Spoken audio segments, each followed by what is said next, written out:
आज हम पढ़ने जा रहे हैं वायुदाब पेटियाँ और इसमें हम डिस्कस करेंगे कि किस तरह वायुदाब पेटियाँ पृथ्वी पर हवाओं के सर्कुलेशन को और मौसम को किस तरह प्रभावित करती हैं। पृथ्वी पर कुल 7 वायुदाब पेटियाँ पाई जाती हैं। उनमें से प्रमुख हैं विषुवतरेखीय निम्न वायुदाब पेटी, उपोष्ण उच्च वायुदाब पेटी, उपध्रुवीय निम्न वायुदाब पेटी और ध्रुवीय उच्च वायुदाब पेटी। इनमें से जो कॉमन है सेंटर की विषुवतरेखीय निम्न वायुदाब पेटी, और ये जो तीनों वायुदाब पेटियां हैं वह तीनों उत्तरी गोलार्ध में भी पाई जाती हैं और दक्षिणी गोलार्ध में भी पाई जाती हैं। आइए देखते हैं कि इन पेटियों का यहाँ पाए जाने का क्या कारण है। टोटल 7 पेटियों में से जो मुख्य 2 पेटियां हैं, ये सेंटर की और सबसे उत्तरतम और दक्षिणतम, ये 2 पेटियां, चूंकि ये और ये समान है, इन दोनों पेटियों का कारण ताप है, जबकि ये 2 पेटियां और मध्य की 2 पेटियां, इन वायुदाब पेटियों का कारण तापमान नहीं है। इसको हम आगे डिस्कस करेंगे कि यहाँ पर उच्च दाब और निम्न वायुदाब पेटियों का कारण क्या है।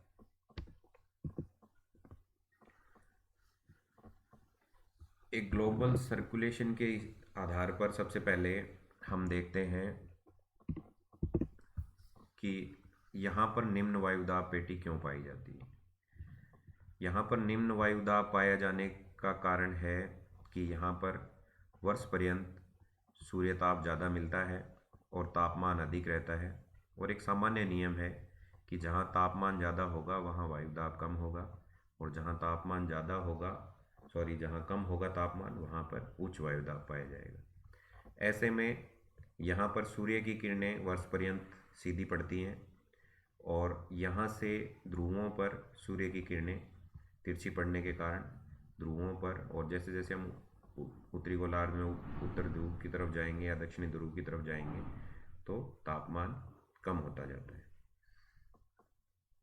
ऐसे में इस पेटी पर तापमान ज़्यादा पाए जाने के कारण निम्न वायुदाब पाया जाता है, और एक हवाओं का सर्कुलेशन, ज़्यादा ताप के कारण हवाएं यहाँ पर ऊपर उठने लगती हैं।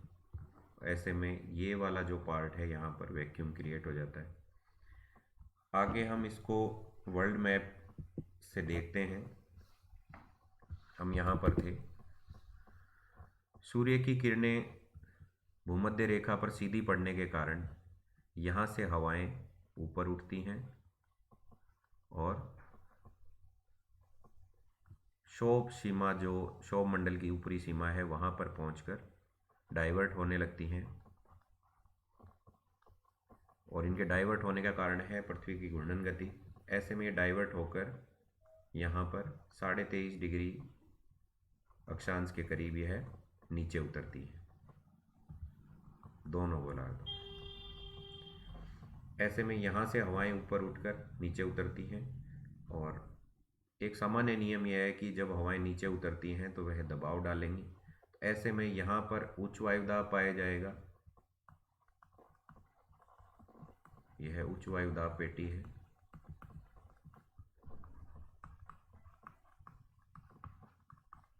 और यहाँ पर तापमान ज़्यादा होने के कारण निम्न वायुदाब पाया जाता है।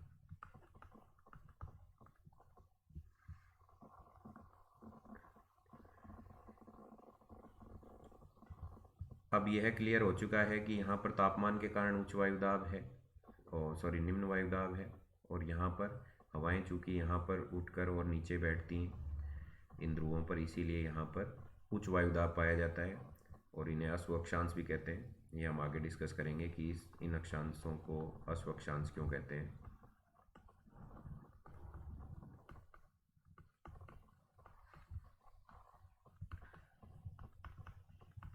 ऐसे में यहाँ निम्न वायुदाब है और दोनों तरफ उच्च दाब होने के कारण व्यापारिक पवनें इस डायरेक्शन से यूँ चलती हैं, ये सीधी ना हो करके उत्तरी गोलार्ध में अपने दाएं ओर मुड़ जाती हैं और दक्षिण गोलार्ध में अपने बाएं ओर मुड़ जाती हैं। इस तरह से व्यापारिक पवनों का उद्गम इन पेटियों के कारण ही हुआ है। और व्यापारिक पवने इन्हें इसलिए कहा जाता है क्योंकि पुराने समय में इन्हीं हवाओं के सहारे व्यापार किया जाता था। जलयान इन्हीं हवाओं के सहारे ही आगे बढ़ते थे, इसलिए इन्हें व्यापारिक पवने कहा जाता है। इसके पश्चात जब हवाएं यहाँ से इस तरफ चलती हैं और फिर अगली पेटी पे आते हैं, ये इस पेटी का उद्गम यहाँ पर जो निम्न वायुदाब पाए जाने का कारण है, यह निम्न वायुदाब पेटी है। इसे उपध्रुवीय निम्न वायुदाब पेटी कहा जाता है। यहाँ पर दोनों तरफ ये समान है।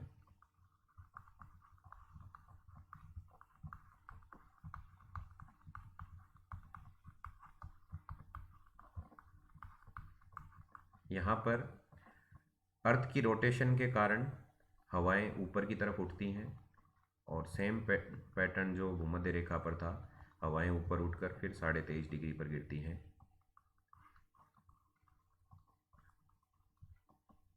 और सेम इसी तरफ दोनों तरफ इस तरह से हवाएं ऊपर उठकर और यहाँ पर नीचे गिरती है। और एक शाखा इसकी यहाँ से यहाँ 90 डिग्री की तरफ आती है। ऐसे में यहाँ पर हवाएं ऊपर की तरफ उठ रही हैं। दूसरा कारण एक ये भी है कि यहाँ से जो हवाएं, अब यहाँ पर निम्न दाब है तो यहाँ से जो हवाएं चलेंगी वह इन्हें पछुआ पवने भी कहते हैं, क्योंकि ये पश्चिम से चलती हैं और इनकी डायरेक्शन यहाँ पर इस तरफ है।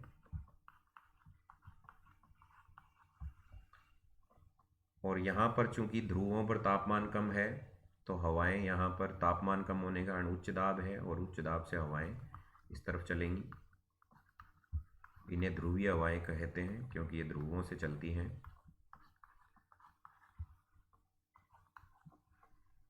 इस तरह से एक पैटर्न बनेगा।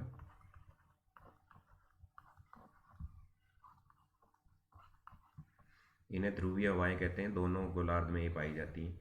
अब ऐसे में यहाँ से जो ठंडी हवा चल रही है और यहाँ से पछुआ पवने अपने साथ शुष्कता ला रही हैं, तो दो वायु राशियाँ भी जहाँ कन्वर्ज होती हैं, एक तरफ ध्रुवों की ठंडी वायु राशि और दूसरी तरफ से जो यहाँ 23.5 के करीब से जो हवाएं आ रही हैं वह गर्म है। ऐसे में ये जब कन्वर्ज करेंगी तो हवाएं ऊपर उठेंगी और ऊपर उठकर यहाँ पर इस तरह का एक सर्कुलर पैटर्न बनेगा। तो ये कन्वर्जन का क्षेत्र है और यहाँ पर हवाएं डाइवर्ज हो रही हैं। तो ऐसे में यह वह क्षेत्र है जहाँ पर ठंडी हवाएं और यहाँ से पछुआ पवने जो आती हैं वह रिलेटिवली अब इनकी बजाय गर्म है। तो ऐसे में यह हवाएं ऊपर उठेंगी। तो इस क्षेत्र में यहाँ पर शून्य की स्थिति पैदा हो जाएगी, यहाँ पर हवाएं नहीं होंगी। तो ऐसे में निम्न वायुदाब का क्षेत्र बनेगा और कहीं से हवाएं यहाँ पर कंटिन्यू इस तरह से एक सर्कुलेशन बनता रहता है। तो ये तो था वायुदाब की पेटियों का सर्कुलेशन और इनके फलस्वरूप जो पृथ्वी धरातल पर इस तरह की हवाएं चलती हैं जिन्हें हम भूमध्य रेखा से 23.5 के बीच में जो चलती हैं उच्च वायुदाब वाली पेटियों के मध्य, इन्हें व्यापारिक पवने कहते हैं।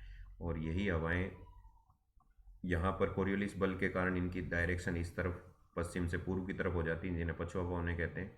और जो ध्रुवों से यहाँ निम्न वायुदाब, जो उपध्रुवीय निम्न वायुदाब है, इस तरफ जो चलती हैं उन्हें ध्रुवीय पवने कहते हैं। अब एक क्वेश्चन था कि इन्हें अश्वक्षांश क्यों कहा जाता है? क्योंकि ये उच्च वायुदाब का क्षेत्र है और यहाँ पर हवाएं नीचे गिरती हैं। ऐसे में यहाँ पर एकदम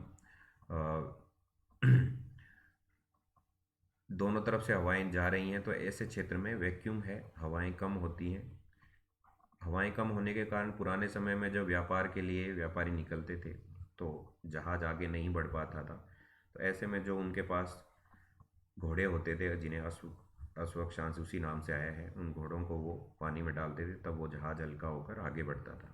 ऐसे में इन दोनों तरफ यहाँ पर जो अक्षांश है उन्हें अश्वक्षांश कहते हैं। कई बार क्वेश्चंस पूछा जाता है। और पछुआ पवनों के बारे में एक फैक्ट ये कि पछुआ पवनें जैसे ही 40 डिग्री, 50 डिग्री और 60 डिग्री के पास पहुंचती है तो इनकी इंटेंसिटी काफ़ी तेज़ हो जाती है, ये काफ़ी तीव्रता से आगे बढ़ती हैं। ऐसे में उन्हें रोरिंग 40 40 डिग्री के पास में गरजती चालीसा, और 50 डिग्री के पास में प्रचंड पच्चीसा, और 60 डिग्री के पास में इन्हें श्रिंकिंग 60s या चीखता साठा बोलते हैं। और चूंकि साउथ में लैंड पार्ट कम है, समुद्र ज़्यादा है, ऐसे में इनके बीच कोई रुकावट नहीं आती है, इसलिए इनके दक्षिण में इनकी गति काफ़ी तेज़ होती है, और ये नामकरण इसी आधार पर तय किए गए हैं। एक साइड से यदि हम इन सेल्स को देखें तो हम समझ पाएंगे कि एक क्विक रिवीजन कर लेते हैं कि 5 डिग्री के पास में ये हवाएं, जो कि तापमान ज़्यादा है तो हवाएं ऊपर उठती हैं, और ऊपर उठती हुई हवाएं संवहन प्रक्रिया के कारण यहाँ पर वर्षा ज़्यादा होती है विषुवत-रेखीय क्षेत्रों में, इसीलिए वर्षा ज़्यादा होती है। और यही हवाएं ऊपर उठकर ट्रोपोपॉज, यहाँ पर क्षोभमंडलीय सीमा है, इसके पास से ये डाइवर्ट होकर 25 से 35 डिग्री के करीब ये नीचे उतरती हैं। तो नीचे उतरती हुई हवाओं के कारण दबाव ज़्यादा बनता है और यह उच्च वायुदाब का क्षेत्र बनता है। इस पूरे सर्कुलेशन को नीचे व्यापारिक पवनें इसे पूरा कर रही हैं, इस पूरे सर्कुलेशन को हेडली सेल कहा जाता है। इसी तरह जो हवाएं पछुआ पवनें और ध्रुवीय हवाएं जब कन्वर्ज होंगी, एक दूसरे से मिलेंगी, ये ठंडी है ये गर्म है, तो ऐसे में ये हवाएं इसे पुश करेंगी, ठंडी हवाएं गर्म हवा को तो पुश करेंगी, तो ये ऊपर की तरफ बढ़ेंगी। सेम यही मैकेनिज्म यहाँ दो वायु राशियों के मिलने के कारण हो रहा है, और वह ऊपर जाकर फिर कन्वर्ज होंगी, और ऐसे में ये ध्रुवों पर नीचे गिरेंगी। तो यहाँ पर भी उच्च वायुदाब है, और दूसरा कारण यहाँ पर ठंड ज़्यादा है तो तापमान कम होने के कारण भी उच्च वायुदाब है। ऐसा ही सेम मैकेनिज्म यहाँ है। इस पूरी सेल को पोलर सेल कहा जाता है, इसे फेरल सेल कहा जाता है, और इसे हेडली सेल कहा जाता है। ये दोनों उत्तरी गोलार्ध और दक्षिणी गोलार्ध दोनों में पाए जाते हैं। अब एक फैक्ट है कि हमेशा महाद्वीपों के पश्चिमी भाग में मरुस्थल क्यों पाए जाते हैं, ये आप देख सकते हैं। मोस्टली जो हैं वो डेजर्ट हैं, मरुस्थल हैं, वो पश्चिमी भाग में। इसका आंसर हम अभी पिछले वायुदाब की पेटियां जो पड़ी हैं इसमें निहित है, क्योंकि यहाँ से हवाएं ऊपर उठती हैं और यहाँ पर नीचे गिरती हैं, नीचे गिरती हुई हवाएं दबाव डालती हैं और एंटी साइक्लोनिक प्रतिचक्रवातीय दशा उत्पन्न करती हैं। ऐसे में यहाँ पर वर्षा नहीं होती है। हवाएं जब ऊपर उठेंगी गर्म होकर, ऐसे में ही संघनन की क्रिया द्वारा बरसात होने की संभावना ज़्यादा रहती है। गिरती हुई हवाएं वर्षा नहीं लाती हैं, शुष्क दशाएं लाती हैं। ये दोनों तरफ इस तरह का मैकेनिज्म होता है। दूसरा कारण ये है कि जब व्यापारिक पवनें इस तरह से जब यहाँ से यहाँ पहुँचती हैं, तब इनमें यहाँ से जो आर्द्रता समुद्र से प्राप्त की है वह इस तट पर तो खूब बरसात होती है, लेकिन यहाँ पहुँचते पहुँचते वो शुष्कता खत्म हो जाती है। जैसे हमारे राजस्थान में यहाँ पर तो खूब बरसात होती है, लेकिन जैसे यहाँ पहुँचते हैं तो शुष्क हो जाते हैं। हवाएं शुष्क होने के कारण कम वर्षा हो पाती है। इसी तरह यहाँ भी ये मैकेनिज्म है, यहाँ पर खूब वर्षा होती है, यहाँ पर खूब होती है, लेकिन वेस्ट तक पहुँचते पहुँचते यहाँ वर्षा और आर्द्रता की मात्रा कम हो जाती है। इसी तरह दूसरा एक कारण है कि यहाँ इनके पूर्वी तट पर हम्बोल्ट और पेरू करंट पाई जाती है, यहाँ बेंगुला और कनारी करंट पाई जाती है, यहाँ भी वेस्ट ऑस्ट्रेलियन करंट पाई जाती है। ये सारी जो करंट जो समुद्र में चलती हैं धाराएं, ठंडी धाराएं, ये सारी ठंडी धाराएं हैं। तो इस भाग का तापमान कम हो जाता है। तापमान कम होने के कारण वायुदाब अधिक हो जाता है, और वायुदाब अधिक होने के कारण यहाँ से हवाएं बाहर की तरफ चलेंगी, इधर कम आएंगी। ऐसे में वर्षा के लिए आदर्श इस परिस्थितियाँ पैदा नहीं हो पाती। इस कारण यहाँ पर महाद्वीपों के पश्चिमी भाग में मरुस्थल पाए जाते हैं। मैं आशा करता हूँ कि आपको ये टॉपिक समझ में आया होगा, और नेक्स्ट टॉपिक